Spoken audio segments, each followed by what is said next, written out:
34ਵੀਆਂ Australian ਸਿੱਖ games ਜਿਹੜੀਆਂ ਕਿ ਕੱਲ੍ਹ ਦੇ ਰੋਜ਼ ਤੋਂ ਕੌਫ ਸਾਹਿਬ ਦੇ ਵਿੱਚ ਸ਼ੁਰੂ ਹੋ ਚੁੱਕੀਆਂ ਨੇ। ਅੱਜ ਦੂਜਾ ਦਿਨ, ਭਾਵੇਂ ਕਿ ਮੀਂਹ ਦੇ ਕਾਰਨ ਕਾਫੀ ਇਹ ਦਿਨ ਪ੍ਰਭਾਵਿਤ ਰਿਹਾ, ਕੁਛ ਗੇਮਸ ਜਿਹੜੀਆਂ ਨਹੀਂ ਹੋ ਪਾ ਰਹੀਆਂ, ਪਰ ਬਹੁਤ ਵੱਡੀ ਗਿਣਤੀ ਦੇ ਵਿੱਚ ਲੋਕ ਦਰਸ਼ਕ ਇੱਥੇ ਇਕੱਠੇ ਹੋਏ ਨੇ।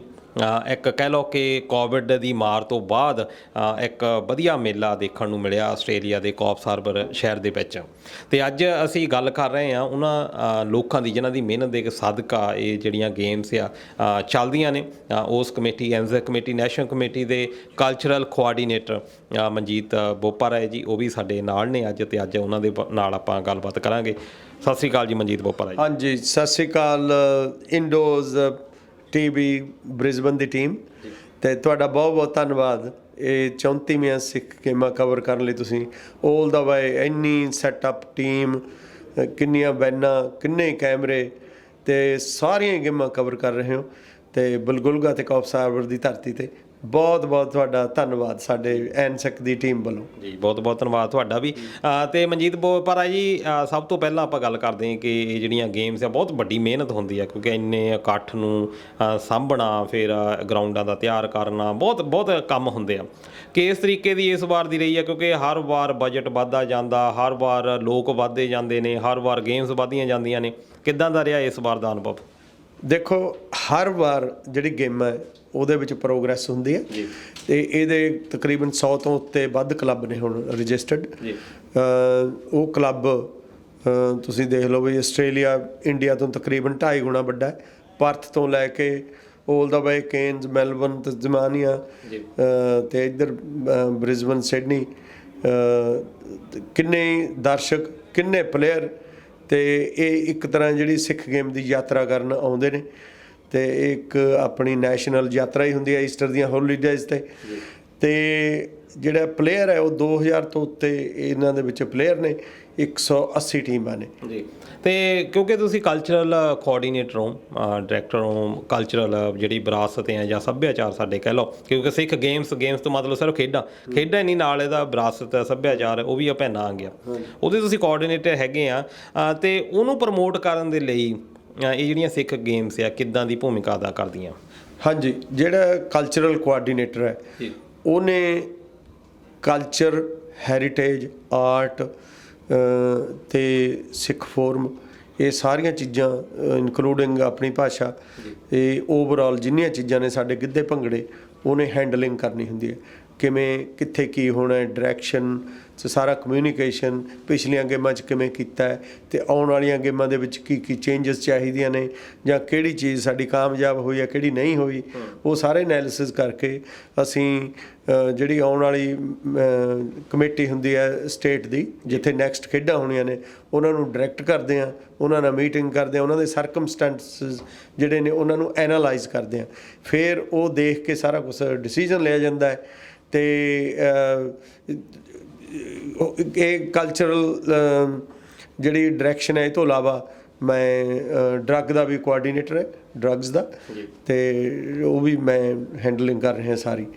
ਡਰੱਗ ਦਾ ਖਾਸ ਤੌਰ ਦੇ ਉੱਤੇ ਕਬੱਡੀ ਦੇ ਵਿੱਚ ਹਰ ਵਾਰੀ ਹੁੰਦਾ ਕਿ ਕੁਛ ਨਾ ਕੁਛ ਪ੍ਰੋਬਲਮਸ ਆ ਜਾਂਦੀਆਂ, ਅਤੇ ਇਸ ਵਾਰ ਕਿੱਦਾਂ ਦੇ ਤਜਰਬੇ ਰਹੇ ਆ, ਕਿੱਦਾਂ ਦੀ ਤੁਹਾਡੀ ਤਿਆਰੀ ਆ ਡੋਪ ਟੈਸਟ ਕਰਨ ਦੇ ਲਈ? ਹਾਂਜੀ, ਅਸੀਂ ਡੋਪ ਟੈਸਟ ਨਹੀਂ ਕਰਦੇ, ਉਹ ਸਾਡੇ 'ਚ ਅਜੇ ਕਪੈਸਿਟੀ ਹੈ ਨਹੀਂ। ਅਤੇ ਅਸੀਂ ਆਪਦੀ ਜਿਹੜੀ ਡਰੱਗ ਪੋਲਿਸੀ ਹੈ, ਇੰਸਟੈਂਟ ਡਰੱਗਸ ਲਈ, ਜਿਹੜੀਆਂ ਖੜ੍ਹੇ ਪੈਰ ਲਾ ਕੇ ਖੇਡਦੇ ਨੇ, ਟੀਕੇ ਹੋਏ, ਕੋਈ ਮਰਵਾਨੇ ਦਾ ਸੂਟੇ ਮਾਰ ਕੇ, ਜਾਂ ਹੋਰ ਕੋਈ ਸਾਈਸ ਵਗੈਰਾ ਇਹੋ ਜਿਹੀਆਂ ਕਰਕੇ, ਉਹ ਅਸੀਂ ਚੈੱਕ ਕਰਦੇ ਹਾਂ। ਅਤੇ ਉਹ 4 ਸਾਲ ਪਹਿਲਾਂ, 5 ਸਾਲ ਪਹਿਲਾਂ ਸ਼ੁਰੂ ਕੀਤੀਆਂ ਸੀ। ਅਸਲ ਦੇ ਵਿੱਚ ਸਭ ਤੋਂ ਪਹਿਲੀ ਵਾਰ ਉਹ ਬਲਗੁਲਗੇ ਦੀਆਂ ਗੇਮਾਂ 7 ਸਾਲ ਪਹਿਲਾਂ, ਕਿਉਂਕਿ ਵਿੱਚ ਇੱਕ ਵਾਰ ਗੈਪ ਪੈ ਗਿਆ ਕੋਵਿਡ ਕਰਕੇ, ਅਤੇ 7 ਸਾਲ ਪਹਿਲਾਂ ਇੱਥੋਂ ਹੀ ਸ਼ੁਰੂ ਕੀਤੀ ਸੀ। ਉਹ ਹੌਲੀ ਹੌਲੀ ਉਹਦੀਆਂ ਜਿਹੜੀਆਂ ਕਮਜ਼ੋਰੀਆਂ ਨੇ ਅਸੀਂ ਫੜਦੇ ਫਿਰ ਉਹ ਵਧੀਆ ਕੀਤੀਆਂ। ਫਿਰ ਇਹੀ ਜਿਹੜੀ ਪੋਲਿਸੀ ਸਾਡੀ, ਤੁਹਾਨੂੰ ਯਾਦ ਹੋਊਗਾ ਐਡਲੇਡ ਦੀਆਂ ਸਿੱਖ ਗੇਮਾਂ ਦੇ ਵਿੱਚ ਆਪਾਂ ਕਾਮਯਾਬ ਹੋਏ ਹਾਂ। ਇਹਦੇ ਵਿੱਚ ਇਕੱਲਾ ਅਸੀਂ ਕਬੱਡੀ ਨੂੰ ਟਾਰਗੇਟ ਨਹੀਂ ਕਰਦੇ, ਕਿਉਂਕਿ ਐਜ਼ ਏ ਗੇਮਸ ਅਸੀਂ ਹਰ ਜਿਹੜੀ ਖੇਡ ਹੈ ਉਹ ਕਿਤੇ ਵੀ ਉਹਨੂੰ ਟੈਸਟ ਕਰ ਸਕਦੇ ਹਾਂ। ਯਾਨੀ ਤੁਸੀਂ ਕਬੱਡੀ ਤੋਂ ਇਲਾਵਾ ਵੀ ਹੋਰ ਗੇਮਸ ਵਿੱਚ ਵੀ ਕਰਦੇ ਹੋ ਟੈਸਟ? ਹਾਂਜੀ, ਕਬੱਡੀ ਤੋਂ ਇਲਾਵਾ ਹੋਰ ਵੀ ਕਰਦੇ ਹਾਂ। ਹਾਂ, ਇਹ ਸਾਡਾ ਬਕਾਇਦਾ ਜਿਹੜੀ ਡਰੱਗ ਪਾਲਿਸੀ ਹੈ ਉਹਦੇ ਵਿੱਚ ਅਸੀਂ ਨਿਰਧਾਰਿਤ ਕੀਤਾ ਹੋਇਆ ਇਹ। ਤੁਹਾਡੀ ਨੈਸ਼ਨਲ ਕਮੇਟੀ ਆ, ਐਨਸੈਕ ਕਮੇਟੀ, ਜਿਹੜੀ ਕਿ ਕਹਿ ਲਓ ਕਿ ਉੱਪਰ ਹੈੱਡ ਕੰਮ ਕਰਦੀ ਆ, ਤੇ ਥੱਲੇ ਜਿਹੜੀ ਲੋਕਲ ਕਮੇਟੀ ਆ ਜਾਂਦੀ ਹੈ, ਜਿਹੜੀ ਵੱਖਰੇ ਸ਼ਹਿਰ ਦੇ ਵਿੱਚ ਜਿੱਥੇ ਗੇਮਸ ਹੋਣੀ ਉੱਥੇ ਹੁੰਦੀ ਆ। ਕੀ ਕੰਮ ਹੁੰਦੇ ਆ, ਕੀ ਤੁਹਾਡੇ ਵਿੱਚ ਡਿਫਰੈਂਸ ਹੈਗਾ, ਜਾਂ ਇੱਕ ਤੁਸੀਂ ਕੰਮ ਵੰਡੇ ਹੋਏ ਨੇ, ਕਿੱਦਾਂ ਕੰਮ ਚੱਲਦਾ ਹੈ? ਇਹ ਬਹੁਤ ਜ਼ਰੂਰੀ ਆ, ਕਿਉਂਕਿ ਕੱਲਾ ਆਸਟ੍ਰੇਲੀਆ ਹੀ ਨਾ ਏਡੇ ਵੱਡੇ ਲੈਵਲ ਦੇ ਉੱਤੇ ਗੇਮਸ ਕਰਾਉਣ ਦੇ ਵਿੱਚ ਕਾਮਯਾਬ ਰਿਹਾ। ਬਹੁਤ ਸਾਰੇ ਦੇਸ਼ ਜਿਹੜੇ ਉਹਨੇ ਟਰਾਈ ਕੀਤਾ ਪਰ ਸਫਲ ਨਹੀਂ ਹੋ ਪਾਏ। ਕਿੱਦਾਂ ਇਹ ਚੱਲਦਾ ਤਾਲਮੇਲ? ਹਾਂਜੀ, ਦੇਖੋ, ਪਹਿਲਾਂ ਮੈਂ ਇਹੀ ਦੱਸ ਦੇਵਾਂ ਵੀ ਐਨਸਿਕ ਦਾ ਮਤਲਬ ਕੀ ਹੈ। ਇਹ ਹੈ Australian national Sikh sports and cultural council. ਅਤੇ ਇਹਦੀ ਜਿਹੜੀ ਦੇਖੋ, ਇਹ ਕਿਉਂਕਿ 86 ਦੇ ਵਿੱਚ ਸਿੱਖ ਕਮਿਊਨਿਟੀ ਨੇ ਸ਼ੁਰੂ ਕੀਤੀਆਂ ਸੀ ਪੋਰਟ ਅਗਸਟਾ ਤੋਂ, ਅਤੇ ਉਸ ਤੋਂ ਬਾਅਦ ਐਡੀਲੇਡ ਤੋਂ। ਉਹ ਇਸ ਕਰਕੇ ਇਹਦਾ ਨਾਂ ਹੈ ਜਿਹੜਾ ਪਹਿਲਾਂ ਤੋਂ ਹੀ ਉਹ ਸਿੱਖ ਗੇਮਸ ਹੀ ਰੱਖਿਆ ਗਿਆ। ਹੁਣ ਇਹਦੀ ਜਿਹੜੀ ਬਣਤਰ ਹੈ, ਇਹਦਾ ਪਹਿਲੀ ਵਾਰ ਸੰਵਿਧਾਨ ਹੈ ਜਿਹੜਾ ਪਹਿਲਾਂ ਉਂਝੇ ਖੇਡਾਂ ਚੱਲਦੀਆਂ ਰਹੀਆਂ ਨੇ, ਪਹਿਲੀ ਵਾਰ ਸੰਵਿਧਾਨ 2005 'ਚ ਬਣਿਆ। ਅਤੇ 2005 ਤੋਂ ਪਹਿਲਾਂ ਜਿੰਨੇ ਵੀ ਜਿਹੜੀਆਂ ਖੇਡਾਂ ਸੀਗੀਆਂ ਉਹ ਆਮ ਜਿਹੜੇ ਸਟੈਂਡਰਡ ਰੂਲ ਨੇ ਸੌਕਰ ਦੇ, ਹਾਕੀ ਦੇ, ਕਬੱਡੀ ਦੇ, ਉਹੀ ਚੱਲਦੇ ਸੀ। ਉਸ ਤੋਂ ਬਾਅਦ ਫਿਰ ਅਸੀਂ ਜਿਹੜਾ ਆਪਦੀ ਕੰਸਟੀਟਿਊਸ਼ਨ ਹੈ ਉਹਦੇ ਹਿਸਾਬ ਨਾਲ ਰੂਲ ਕਾਰਬਨ ਆਊਟ ਕੀਤੇ ਨੇ, ਡਿਜ਼ਾਈਨ ਕੀਤੇ ਨੇ। ਜਿਵੇਂ ਡਰੱਗ ਪਾਲਿਸੀ ਵੀ ਉਹਨਾਂ ਦੇ ਵਿੱਚ ਇੱਕ ਹੈ। ਅਤੇ ਬਾਕੀ ਜਿਹੜੇ ਜਿੰਨੇ ਵੀ ਸਾਡੇ ਡਾਇਰੈਕਟਰ ਨੇ, ਕੋਈ ਸੈਕਟਰੀ ਹੈ ਜਾਂ ਵਾਈਸ ਪ੍ਰੈਜ਼ੀਡੈਂਟ ਹੈ, ਕਲਚਰਲ ਹੈ, ਜਾਂ ਆਪਣੇ IT ਦਾ ਇੰਚਾਰਜ ਹੈ, ਉਹਨੇ ਸਾਰੀ ਵੈਬਸਾਈਟ ਹੋਰ ਸਾਰਾ ਕੁਝ ਸਿਸਟਮ ਕੀ ਅਪਡੇਟ ਕਰਨਾ ਹੈ ਉਹ ਦੇਖਣਾ ਹੁੰਦਾ। ਉਹ ਸਾਰਾ ਜਿਹੜਾ ਉਹਨਾਂ ਦੀਆਂ ਜਿਹੜੀਆਂ ਉਹਨਾਂ ਦੀ ਇੱਕ ਲਿਮਿਟ ਬਣੀ ਹੁੰਦੀ ਹੈ, ਉਹਨਾਂ ਦੇ ਦਾਇਰੇ ਦੀ, ਘੇਰੇ ਦੀ, ਵੀ ਉਹਨਾਂ ਨੇ ਕੀ ਚੀਜ਼ਾਂ ਕਵਰ ਕਰਨੀਆਂ ਨੇ, ਉਹ ਸਾਰੀਆਂ ਆਪਣੇ ਸੰਵਿਧਾਨ ਦੇ ਵਿੱਚ ਲਿਖੀਆਂ ਹੁੰਦੀਆਂ ਨੇ। ਉਹਦੇ ਵਿੱਚ ਅਸੀਂ ਰਹਿ ਕੇ ਆਪਦੇ ਕੰਮ ਕਰਦੇ ਹਾਂ। ਪਰ ਜਦੋਂ ਐਨਸਿਕ ਦੇ ਵਿੱਚ ਕੋਈ ਵੀ ਡਿਸੀਜਨ ਲਏ ਜਾਂਦੇ ਨੇ, ਉਹ ਇੱਕ ਬੰਦੇ ਦੀ ਦੇਣ ਨਹੀਂ ਹੁੰਦੀ। ਉਹ ਸਾਰੀਆਂ ਚੀਜ਼ਾਂ ਨੇ ਜਿਹੜੀਆਂ ਸਾਡੀ ਫੁੱਲ ਐਗਜੈਕਟਿਵ ਦੇ ਸਾਹਮਣੇ ਰੱਖੀਆਂ ਜਾਂਦੀਆਂ ਨੇ, ਉਹ ਪਾਸ ਕਰਦੀ ਹੈ। ਉਹਦੇ ਬਕਾਇਦਾ ਵੋਟਿੰਗ ਹੁੰਦੀ ਹੈ। ਉਹਦੇ ਵਿੱਚ ਅਸੀਂ ਕੋਈ ਇਸ ਤਰ੍ਹਾਂ ਨਹੀਂ ਕਰਦੇ। ਅਸੀਂ ਇਹ ਦੇਖਦੇ ਹਾਂ ਸਾਡੀ ਗੇਮਾਂ ਨੂੰ ਫੇਅਰਨੈਸ ਲਈ, ਤਰੱਕੀ ਲਈ, ਜਾਂ ਇਸ ਐਨਵਾਇਰਨਮੈਂਟ ਲਈ ਕਿਹੜੀ ਗੱਲ ਸਾਨੂੰ ਸੂਟ ਕਰਦੀ ਹੈ, ਕਿਹੜੀ ਨਹੀਂ ਕਰਦੀ। ਅਤੇ ਉਹ ਕਈ ਵਾਰ ਅਸੀਂ ਕਲੱਬਾਂ ਕੋਲ ਵੀ ਉਹ ਚੀਜ਼ਾਂ ਲੈ ਕੇ ਜਾਂਦੇ ਹਾਂ, ਕਈ ਵਾਰ ਅਸੀਂ ਆਪ ਵੀ ਕਰ ਲੈਂਦੇ ਹਾਂ। ਪਰ ਆਮ ਤੌਰ 'ਤੇ ਜਿਹੜੇ ਵੱਡੀਆਂ ਚੀਜ਼ਾਂ ਅਸੀਂ ਚੇਂਜ ਕਰਨੀਆਂ ਹੁੰਦੀਆਂ ਨੇ, ਤਾਂ ਹਰ ਸਾਲ ਇਹਦਾ AGM ਹੁੰਦਾ। ਤਾਂ AGM ਦੇ ਵਿੱਚ ਹੀ ਅਸੀਂ ਵੱਡੇ ਡਿਸੀਜਨ ਲੈਂਦੇ ਹਾਂ ਜੀ। ਹਾਂਜੀ, ਇੱਕ ਲਾਸਟ ਗੱਲ ਮੈਂ ਕਹਿੰਦਾ, ਜਿਵੇਂ ਸਾਡੀ ਕੱਲ੍ਹ AGM ਹੋਈ ਹੈ, ਉਹਦੇ ਵਿੱਚ ਅਸੀਂ 10 ਸਾਲ ਬਾਅਦ ਸੰਵਿਧਾਨ ਹੈ ਜਿਹੜਾ ਰਿਵਿਊ ਕਰਦੇ ਹਾਂ, ਕਿਉਂਕਿ ਗੇਮਾਂ ਦਾ ਜਿਹੜੀ ਉਹ ਟੋਟਲ এনवायरमेंट ਆ ਉਹ ਬੜਾ ਚੇਂਜ ਹੋ ਜਾਂਦਾ। ਅਤੇ ਉਹਦੇ ਅਨੁਸਾਰ ਸਾਨੂੰ ਸੰਵਿਧਾਨ ਹੈ ਜਿਹੜਾ ਅਪਡੇਟ ਰੱਖਣਾ ਪੈਂਦਾ, ਤਾਂ ਕਿ ਜਿਹੜੀਆਂ ਖੇਡਾਂ ਨੇ ਸਮੂਥਲੀ ਚੱਲਦੀਆਂ ਰਹਿਣ, ਫੇਅਰਨੈਸ ਨਾਲ ਚੱਲਦੀਆਂ ਰਹਿਣ, ਅਤੇ ਉਸ ਤੋਂ ਵੀ ਵਧੀਆ ਹੋਣ। ਹੁਣ ਕੁਆਲਿਟੀ ਹੈ ਸਾਡੇ ਕੋਲ ਪਲੇਅਰਾਂ ਦੀ ਇਹੋ ਜਿਹੀ ਹੈ ਵੀ ਛੋਟੇ ਬੱਚੇ ਨੇ ਜਿਹੜੇ ਉਹ ਸਾਡੇ ਸਟੇਟ ਲੈਵਲ ਦੀ ਜਾਂ ਨੈਸ਼ਨਲ ਲੈਵਲ ਤੱਕ ਵੀ ਵਿੱਚ ਖੇਡਣ ਦੀ ਪੋਟੈਂਸ਼ੀਅਲ ਰੱਖਦੇ ਅਤੇ ਖੇਡ ਵੀ ਰਹੇ ਨੇ ਜੀ। ਅਤੇ ਰਾਤੀ ਤੁਸੀਂ ਦੱਸਿਆ ਵੀ AGM ਹੋਈ ਆ, ਕੋਈ ਅਪਡੇਟ ਹੋਇਆ ਅੱਗੇ? ਹਾਂਜੀ, AGM ਦੇ ਵਿੱਚ ਦੇਖੋ, ਇੱਕ ਤਾਂ ਸੰਵਿਧਾਨ ਪਾਸ ਹੋਇਆ, ਇੱਕ ਬਈ ਅਸੀਂ ਸਿੱਖ ਦੀ ਡੈਫੀਨੇਸ਼ਨ ਦੇ ਵਿੱਚ ਕੀ ਲੈਂਦੇ ਹਾਂ, ਵੀ ਉਹਨੂੰ ਮਾੜਾ ਜਿਹਾ ਹੋਰ ਅਸੀਂ ਥੋੜ੍ਹਾ ਜਿਹਾ ਅਪਡੇਟ ਕੀਤਾ। ਕਮੇਟੀ ਬਣੀ ਸੀ ਅਤੇ ਅਸੀਂ ਉਹ ਕਮੇਟੀ ਦਾ ਮੈਂ ਵੀ ਮੈਂਬਰ ਸੀ। ਅਤੇ ਉਹਦੇ ਵਿੱਚ ਇੱਕ ਪੁਆਇੰਟ ਸਿਸਟਮ ਹੈ, ਬਈ ਤੁਹਾਡੀ ਜੇ ਇਕੱਲੀ ਮਦਰ ਸਿੱਖ ਹੈ ਜਾਂ ਫਾਦਰ ਸਿੱਖ ਹੈ, ਫਾਦਰ ਗ੍ਰੈਂਡ ਮਦਰ, ਉਹ ਤਾਂ ਵੀ ਉਹ ਇਸ ਤਰ੍ਹਾਂ ਅਲਾਊਡ ਹੈ, ਜਾਂ ਕਿੰਨਾ ਚਿਰ ਦਾ ਸਾਡੇ ਨਾਲ ਅਫੀਲੀਏਟਡ ਹੈ, ਸੋ ਉਹ ਕੰਸੀਡਰ ਕੀਤੇ ਨੇ। ਉਹ ਵੀ ਪਾਸ ਹੋਇਆ। ਅਤੇ ਉਸ ਤੋਂ ਬਾਅਦ ਐਂਡ 'ਤੇ ਇਲੈਕਸ਼ਨ ਹੁੰਦੀ ਹੈ। ਇਲੈਕਸ਼ਨ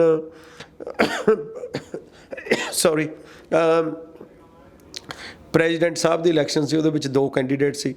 ਇੱਕ ਸੀ ਅਮਨਦੀਪ ਸਿੰਘ ਸਿੱਧੂ, ਸਾਡੇ ਲੋਕਲ ਇੱਥੋਂ, ਉਹ ਪਹਿਲਾਂ ਵੀ ਸਿੱਖ ਗੇਮਾਂ ਦੇ ਵਿੱਚ ਅਹੁਦੇਦਾਰ ਰਹਿ ਗਏ ਨੇ। ਅਤੇ ਉਹਨਾਂ ਦੇ ਜਿਹੜਾ ਅੱਜ ਦਾ ਪ੍ਰੈਜ਼ੈਂਟ ਟਾਈਮ ਪ੍ਰੈਜ਼ੀਡੈਂਟ ਸੀ, ਸਰਬਜੋਤ ਸਿੰਘ ਢਿੱਲੋਂ ਮੈਲਬਨ ਤੋਂ, ਉਹਨਾਂ ਨੂੰ 39 ਵੋਟਾਂ ਪਈਆਂ ਨੇ, ਅਤੇ ਅਮਨਦੀਪ ਜੀ ਨੂੰ 12 ਪਈਆਂ। ਅਤੇ ਸੋ ਜਿਹੜੇ ਪੁਰਾਣੇ ਪ੍ਰਧਾਨ ਨੇ ਉਹ ਆਪਣੇ ਅਹੁਦੇ 'ਤੇ ਬਰਕਰਾਰ ਰਹੇ।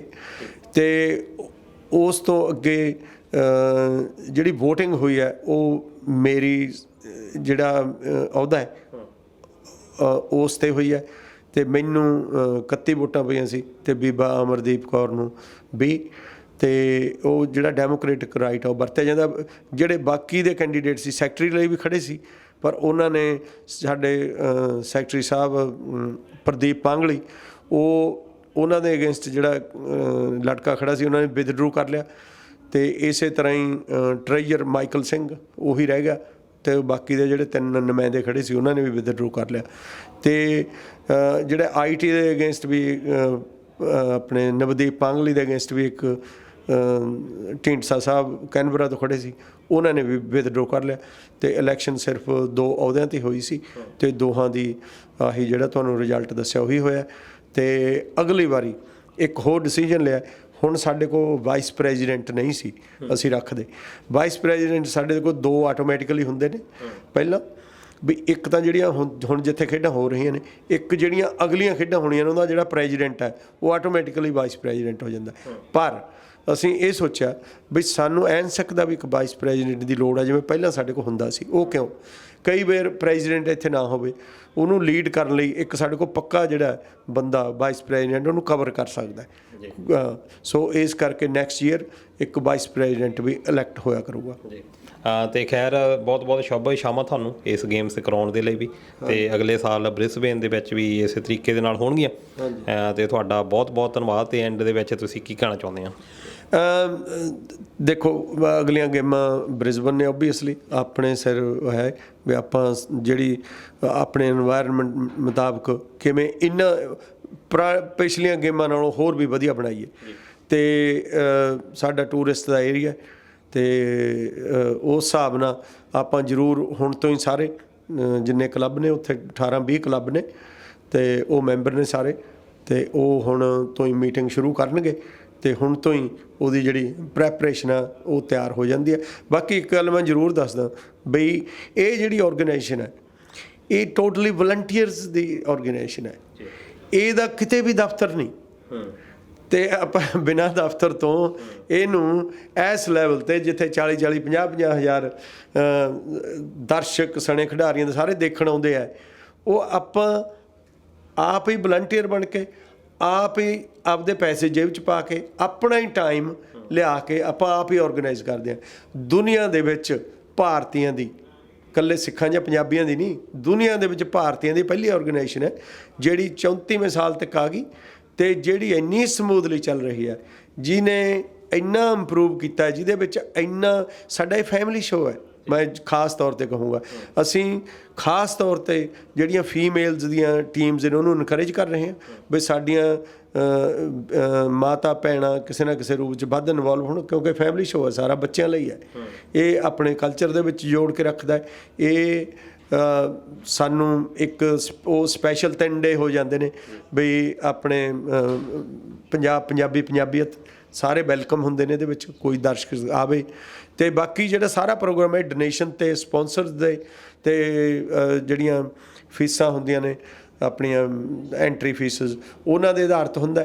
ਤੇ ਮੈਂ ਇਹੀ ਥੈਂਕ ਯੂ ਕਰਦਾ ਟੋਟਲ ਮੀਡੀਆ ਦਾ, ਤੁਹਾਡਾ ਸਭ ਤੋਂ ਹੀ ਖਾਸ ਕਰਕੇ ਵੀ ਕਿੱਥੋਂ ਮੀਡੀਆ ਆਇਆ ਹੈ। ਤੁਸੀਂ ਲੋਕਲ ਇਸ ਵਾਰੀ ਇਹ ਸਭ ਤੋਂ ਵਧੀਆ ਇਹ ਕਵਰੇਜ ਹੋਈ ਹੈ ਇੰਡੋਜ਼ TV ਦੇ ਨਾਲ, ਕਿਉਂਕਿ ਤੁਸੀਂ ਹਰ ਮੈਚ ਹੈ ਜਿਹੜਾ ਉਹਨੂੰ ਐਂ ਰਿਕਾਰਡ ਕਰਕੇ ਜਾਂ ਉਹਨੂੰ ਕਵਰ ਕਰਕੇ ਕਿਵੇਂ ਨਾ ਕਿਵੇਂ ਜਿਹੜੇ ਦੁਨੀਆ ਭਰ ਦੇ ਵਿੱਚ ਵੈਨਕੂਵਰ, ਨਿਊਜ਼ੀਲੈਂਡ ਜਾਂ ਯੂਰਪ ਦੇ ਵਿੱਚ ਲੋਕ ਬੈਠੇ ਨੇ ਜਾਂ ਭਾਰਤ ਦੇ ਵਿੱਚ ਬੈਠੇ ਨੇ, ਉਹ ਆਰਾਮ ਨਾਲ ਤੁਸੀਂ ਇੱਕ ਸੁਵਿਧਾ ਤਿਆਰ ਕਰਤੀ, ਉਹ ਦੇਖਦੇ ਨੇ ਤੇ ਦੇਖ ਸਕਦੇ ਨੇ। ਬਹੁਤ ਬਹੁਤ ਧੰਨਵਾਦ ਤੁਹਾਡਾ, ਤੇ ਸਾਰਿਆਂ ਨੂੰ, ਸਾਰੇ ਸਰੋਤਿਆਂ ਨੂੰ, ਸਾਰੇ ਵਿਜ਼ਿਟਰਸ ਨੂੰ, ਪਲੇਅਰਸ ਨੂੰ, ਮੈਨੇਜਮੈਂਟ ਨੂੰ ਬਹੁਤ ਬਹੁਤ ਸਤਿ ਸ਼੍ਰੀ ਅਕਾਲ ਜੀ। ਸਤਿ ਸ਼੍ਰੀ ਅਕਾਲ ਜੀ। ਤੇ ਦੋਸਤੋ, ਇਹ ਸਨ ਮਨਜੀਤ ਬੋਪਰ ਹੈ ਜੀ, ਕਲਚਰਲ ਕੋਆਰਡੀਨੇਟਰ 34ਵੀਂ ਆਸਟ੍ਰੇਲੀਅਨ ਸਿੱਖ ਗੇਮਸ। ਤੇ ਹੁਣ ਆਪਾਂ ਜਿਹੜਾ ਅਗਲਾ ਮੈਚ ਦਾ ਆਨੰਦ ਮਾਣਦੇ ਹਾਂ।